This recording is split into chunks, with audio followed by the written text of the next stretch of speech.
নমস্কার বন্ধুরা, তোমরা কেমন আছো? নিশ্চয়ই সবাই সুস্থ সুন্দর ভালো আছো। আজকে একটা নতুন ভিডিও নিয়ে তোমাদের সামনে হাজির হয়ে গেলাম। আজকে আমি তোমাদেরকে দেখাবো আলু আর বেগুন দিয়ে ট্যাংরা মাছের ঝাল। এই ঝালটা খেতে কিন্তু ভীষণ ভালো হয়। তাহলে চলো আমি কিভাবে রেসিপিটা করেছি তোমাদের সাথে শেয়ার করছি। প্রথমে দেখো, ট্যাংরা মাছগুলোকে একটু ভালো করে ধুয়ে পরিষ্কার করে নিয়েছি।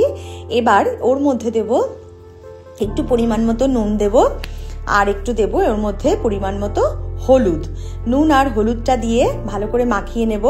আর একটু এর মধ্যে দেব সর্ষের তেল।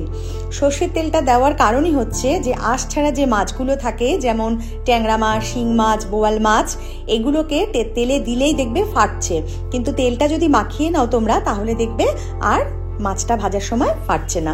এটা ভালো করে একটু মাখিয়ে নিলাম। এবার কড়াইতে সর্ষের তেল দিয়ে দিলাম। সর্ষের তেলটা দেখো গরম হয়ে গেছে। এবারে ওর মধ্যে দেব যে নুন হলুদ মাখিয়ে রেখেছিলাম সেই মাছটা দিয়ে দিলাম।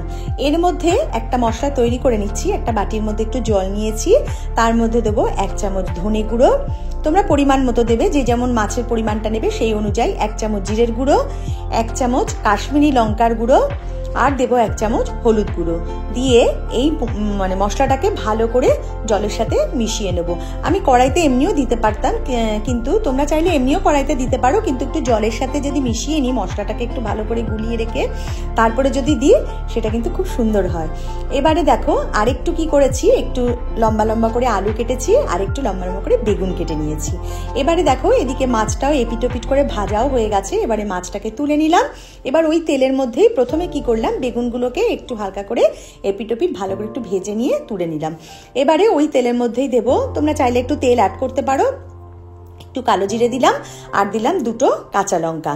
এবারে আলুগুলো দিয়ে দেবো। আলুগুলো একটু ভাজা ভাজা হয়ে গেলেই ওর মধ্যে দিয়ে দেবো টুকরো করে রাখা টমেটোগুলো। এবার আলু আর টমেটোটাকে একটু ভালো করে ভেজে নেব। একটু ভাজা হয়ে গেলে এবারে যে মশলাটা তৈরি করে রেখেছিলাম সেই মশলাটাকে ওর মধ্যে দিয়ে দেবো। এবার একটু স্বাদ অনুযায়ী নুন দেবো, আর একটু সামান্য চিনিও অ্যাড করতে পারো তোমরা, ভালো লাগবে। এবারে ভালো করে মশলাটাকে কষিয়ে নেব। মশলাটা যখন কষানো হয়ে গেল, যখন দেখো তেল ছেড়ে দিয়েছে, এবার যখন তেল ছেড়ে দেবে তখন এর মধ্যে কি করব, যে আগে থেকে ভেজে রাখা যে মাছগুলো ছিল, কারণ ট্যাংরা মাছটা একটু সেদ্ধ হবে, ওই জন্য মাছগুলো ওর মধ্যে দিয়ে দিলাম। দিয়ে ভালো করে মশলাটাকে মাখিয়ে নিয়ে ওর মধ্যে একটু জল দিয়ে দেবো, দিয়ে একটু ঢাকা দিয়ে একটু সেদ্ধ হয়ে যাবে হালকা একদম। আর দেবো 2টো কাঁচা লঙ্কা। আর যখন মাছটা একদম হয়ে যাবে তখন নামানোর আগে বেগুনগুলো দিয়ে দেবো, কারণ বেগুনগুলো তার আগে দিলে গলে যেতে পারে। এবার ভালো করে একটু মিশিয়ে নেবো। এবার উপর থেকে একটু ধনেপাতা ছড়িয়ে দেবো, দিয়ে গরম গরম নামিয়ে নেবো।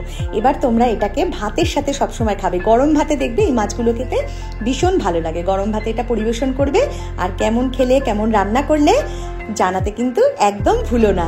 তাহলে আজকে আসি, আমার ভিডিওগুলো তোমরা দেখতে থাকো। নেক্সট দিন নতুন কোনো ভিডিও নিয়ে তোমাদের সামনে আবার হাজির হয়ে যাব। ততদিন তোমরা ভালো থেকো, সুস্থ থেকো, সুন্দর থেকো। টাটা।